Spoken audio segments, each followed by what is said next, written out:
नमस्कार गुरुजनों। मैं राकेश वर्मा आप सभी का स्वागत करता हूं आपके अपने परिवार एसएन गुरुकुल पर। गुरुजनों, आप सभी ऐसे नियोजित शिक्षक-शिक्षिकाएँ जिन्होंने सक्षमता परीक्षा फेज़ 1 उत्तीर्ण कर लिया है और आप बेसब्री से इंतज़ार कर रहे हैं काउंसलिंग कब होगा और विद्यालय अलॉटमेंट आपका हो और आप नए सिरे से जो है पदस्थापित होकर के विशिष्ट शिक्षक बन राज्यकर्मी का दर्जा प्राप्त कर लें। लेकिन इसी बीच चूँकि काफ़ी देर हुए क्षमता परीक्षा फेज़ 1 जो है वो लास्ट फरवरी 1 मार्च में हो चुके हैं। पूरा मार्च बीत गए, पूरा अप्रैल बीत गए, पूरा मई बीत गया अर्थात 3 महीना खत्म हो चुके हैं और जून में भी अभी तक कोई तिथि की घोषणा नहीं हुई है कि कब आपका काउंसलिंग होगा। लेकिन आप इंतज़ार में हैं कि काउंसलिंग हो। अब मैंने आपको बताया था कि काउंसलिंग जो होंगे और उसमें जो विद्यालय अलॉटमेंट किए जाने हैं, वह मेरिट के आधार पर किए जाने हैं। यह जो है नियम के तहत जो विज्ञापन जारी हुए थे उसमें साफ-साफ अंकित है। लेकिन बिहार में या पूरे भारत में नियमों का कितना पालन होता है, यह आप और हम सभी अवगत हैं। चाहे जो भी भर्ती हो, चाहे वह किसी सरकारी नौकरी के लिए भर्ती हो चाहे वह किसी विद्यालय में, विश्वविद्यालय में किसी कोर्स करने हेतु, नामांकन हेतु जो परीक्षाएँ ली जानी हो, जो प्रक्रियाएँ अपनाई जानी हो, तो हर जगह पे जो है इस प्रकार के धांधले सेटिंग होते रहते हैं। और यहाँ बीपीएससी टीआरई 1 में भी मैंने आपको बताया कि टीआरई 1 और टीआरई 2 जो है, वहाँ पे जो विद्यालय अलॉटमेंट की जो बात थी, उसमें काफ़ी खेल हुए हैं। मोटे रकम वसूल किए गए हैं शिक्षा विभाग से जुड़े हुए अधिकारी, पदाधिकारी और बहुत ऐसे जनप्रतिनिधि हैं, उनके माध्यम से जो है ये सारे खेल खेला गया है। और जो मेरिट के आधार पर विद्यालय अलॉटमेंट हुए थे, वह घूस ले लेकर के विद्यालय अलॉट कर दिया गया। मनचाहा विद्यालय कई अभ्यर्थियों को दे दिए गए, जिनके पास पैसा था, पकड़ था, पहुँच था, पहचान था, पैरवी था उन सभी को। और वही खेल जो है पुनः दोहराया जा रहा है क्षमता परीक्षा में। क्षमता परीक्षा उत्तीर्ण किए हुए 1,87,000 शिक्षक-शिक्षिकाएँ, जो सभी की इच्छा है कि उनका मनचाहा विद्यालय मिल जाए। उनको शहरों में विद्यालय मिल जाए, शहर से नज़दीक विद्यालय मिल जाए, जो मुख्य मार्ग है उससे इर्द-गिर्द विद्यालय मिल जाए, ताकि कम समय में वो विद्यालय पहुँच सके और कम समय में विद्यालय से वो घर वापस आ सकें। साथ ही उनको पैदल नहीं जाना पड़े विद्यालय और आराम से ही बस से उतरे, ऑटो से उतरे और तुरंत 2-4-5 मिनट में जो विद्यालय में चले जाएँ। तो इस प्रकार का विद्यालय सभी की इच्छा है। अब आपका विद्यालय किस हिसाब से चाहिए? आपकी इच्छा क्या है?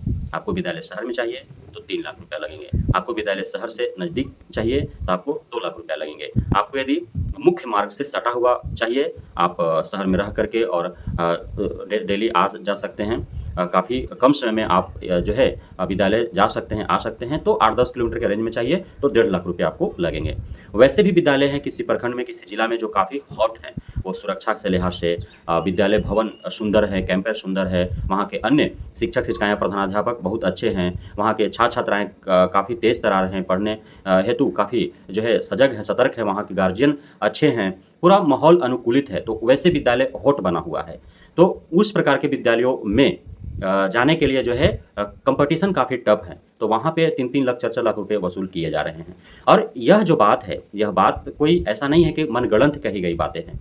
यह आज से नहीं, परीक्षा होने की तदोपरांत तुरंत से ही यह पूरे बिहार के जितने भी चौक-चौराहे हैं, जहाँ भी गली-मोहल्ला है, जहाँ भी चट्टी बाज़ार है, दौरी दुकान है, हर जगह जो शिक्षा क्षेत्र से जुड़ी हुई खबरों में इंटरेस्ट दिखाता है, जो शिक्षा जगत से जुड़ा हुआ व्यक्ति है, वो चर्चा करते आ रहा है। उनको कानों तक ये बातें पहुँच गई है, उनके मस्तिष्क में ये सारी जानकारियाँ हैं कि ऐसे खेल खेले जा रहे हैं।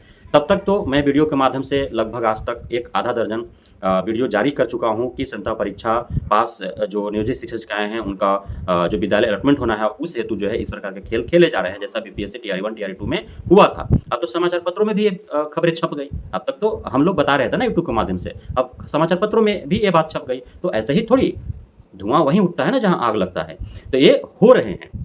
अब इसमें सहूलियत भी दी जा रही है। जो सेटर हैं जो चाहे वो विभाग का अधिकारी हो, कर्मचारी हो या कोई बिचौलिया हो, कोई जो है जनप्रतिनिधि हो, तो जिनसे भी वो बात कर रहे हैं, यदि बात पट जा रही है, तो उनकी सहूलियत भी दी जा रही है कि पैसा एकमुश्त आप न दे पाते हो यदि, तो आप किस्त में बाँध लें। अभी 20-25% आप एडवांस दे दीजिए, ताकि आपका सीट बुक हो जाएगा। उसके बाद आपका काउंसलिंग करा लीजिए। काउंसलिंग के बाद जैसे ही आप योगदान ले लेंगे उसी विद्यालय में जिसमें बात बनी है, तो फिर आप 25% तब दे दीजिए, आधा पैसा आपका हो जाएगा। उसके बाद जो है 2-3 महीना में फिर आधा-आधा पैसा करके दे दीजिए। तो 4-5 किस्त में जो है पैसा उन्हें देने के लिए सहूलियत भी दी जा रही है।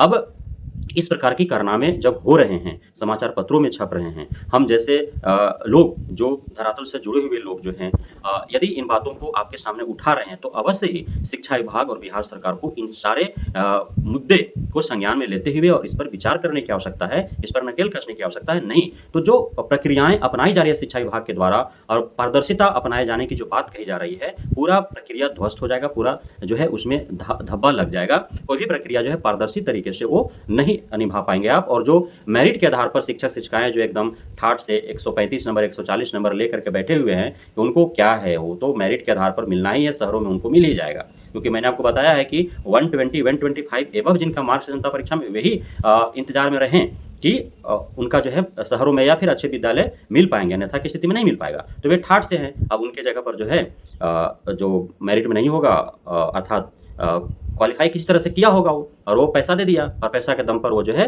शहरों में विद्यालय पा जाएगा, अच्छा विद्यालय पा जाएगा। और जो 125 130 135 नंबर ला करके बैठा हुआ है आराम से, उसको सेटिंग वुटिंग करने की क्या मतलब है? वो एक कान से सुन रहा है, दूसरा कान से निकाल दे रहा है, लग रहा है कि ये सब बकवास की बातें हैं, कुछ ऐसा नहीं है। मेरिट के आधार पर होना है, मेरिट में है हमारा, हो जाएगा। और जब विद्यालय अलॉटमेंट सूची आएंगे तो पता चलेगा कि उसको कहीं सुदूर ग्रामीण इलाका में भेज दिया गया, और उसका आस पड़ोस वाला जो ये बात कह रहा था कभी जभी, जिसका सुना कर रहा था, वो सच में मनचाहा विद्यालय पा गया। तो फिर और ब्याह और करबा का वाला हिसाब हो जाएगा। इसलिए अभी से ही इन बातों पर नकेल कसने की आवश्यकता है। बहुत बहुत धन्यवाद आप सभी साथियों का हमारे साथ जुड़े रहने के लिए, बने रहने के लिए, इतना प्यार देने के लिए, हम भरोसा बनाए रखने के लिए। जय हिंद।